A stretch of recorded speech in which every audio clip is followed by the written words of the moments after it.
নমস্কার বন্ধুরা, আমি টুসি আবারও চলে এলাম আমার চ্যানেলে নতুন আরেকটা রেসিপি নিয়ে। নতুন রেসিপি শুরু করার আগে নতুন বন্ধুদের সাথে থাকার সঙ্গে সঙ্গে পুরনো বন্ধুদের বলবো আমার চ্যানেলটিকে সাবস্ক্রাইব করার জন্য।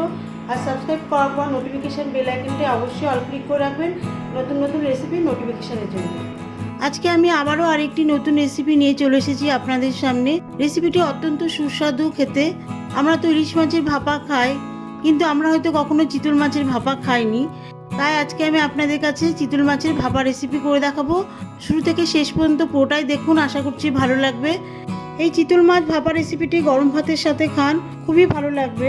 আমরা যেমন ইলিশ মাছ ভাপে খাই, তেমনি চিতল মাছ ভাপেও কিন্তু বেশ ভালো লাগে। খেয়ে দেখুন, আশা করি ভালো লাগবে। এখানে আমি 6 টুকরো চিতল মাছের পেটি নিয়েছি। চিতল মাছের পেটিগুলো কিন্তু একটু পাতলা পাতলা নিয়েছি, যেহেতু এটা চিতল মাছ একটু শক্ত ধরনের হয়, সেদ্ধ হতে সময় লাগবে, তাই এখানে আমি একটু পাতলা পাতলা পেটি নিয়েছি। প্রথমেই মাছের মধ্যে পরিমাণ মতো লবণ হলুদ দিয়ে ভালো করে মাখিয়ে নেব। এই চিতল মাছের ভাপা রেসিপিটি আমি যেইভাবে করে দেখাবো আপনারা সেইভাবে বাড়িতে করে দেখবেন, আশা করি আপনাদের কাছে খুবই ভালো লাগবে খেতে। এবারে দই আর মশলার একটি মিশ্রণ তৈরি করে নেব। একটি বড় বাটিতে 4 চামচ টক দই একটি বিটার দিয়ে ভালো করে প্রথমে মিশিয়ে নেব। দই ভালো করে মেশানো হয়ে গেলে দইয়ের মধ্যে প্রথমে দিয়ে দেব 2 চামচ সর্ষে বাটা। বেশ ভর্তি করে কিন্তু সর্ষে বাটা দিতে হবে। 5টা পাকা লঙ্কা বাটা, 1 টেবিল চামচ ধনেপাতা বাটা,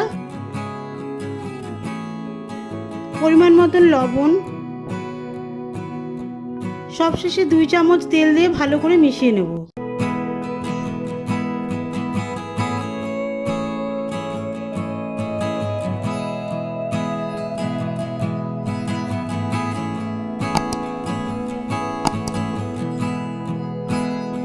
এবারে এই মিশ্রণের মধ্যে একটা একটা করে মাছ ভালো করে মিশিয়ে নেব।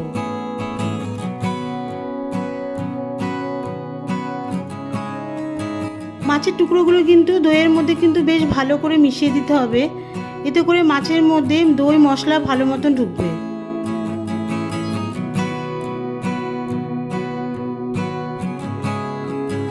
এই মিশ্রণের মধ্যে মাছ ভালো করে মিশিয়ে দেওয়ার পরে আমি রেখে দেবো আধ ঘন্টা ঢাকা দিয়ে। এতে করে কিন্তু মাছের মধ্যে লবণ মশলা সব ভালো মতন ঢুকবে, আর মাছের যে আষ্টে গন্ধ সেটাও কিন্তু চলে যাবে।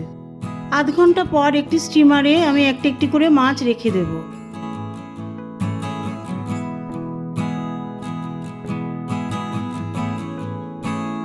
আর মাছের মধ্যে যে অতিরিক্ত মশলা আছে সেই মশলাগুলো কিন্তু মাছের উপরে সব দিয়ে দেব।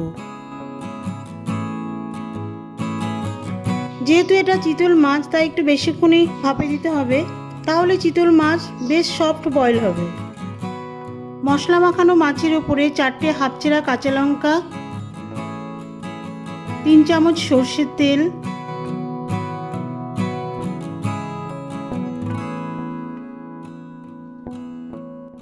সবশেষে মশলা মাখানো বাটিতে সামান্য পরিমাণ জল মিশিয়ে মাছের উপরে দিয়ে দেব।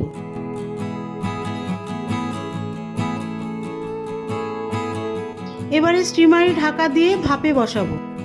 একটি বড় ছড়ানো স্টিলের কড়াইয়ে প্রচুর পরিমাণ জল দিয়ে একটি লোহার স্ট্যান্ড বসিয়ে দেব। এবারে লোহার স্ট্যান্ডের উপরে স্টিমার বসিয়ে দিয়ে আমি আধ ঘন্টা স্টিম করতে দেব।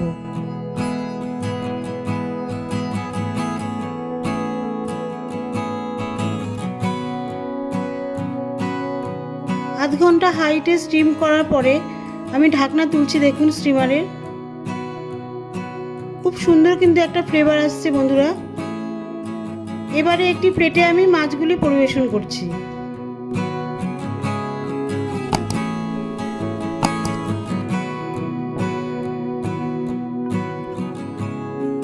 রেসিপিটি যদি ভালো লেগে থাকে তাহলে অবশ্যই লাইক করবেন, কমেন্ট করবেন, সাবস্ক্রাইব করবেন আর আমার পাশে থাকবেন। দেখা হবে পরবর্তী পর্বে নতুন কোনো রেসিপি নিয়ে।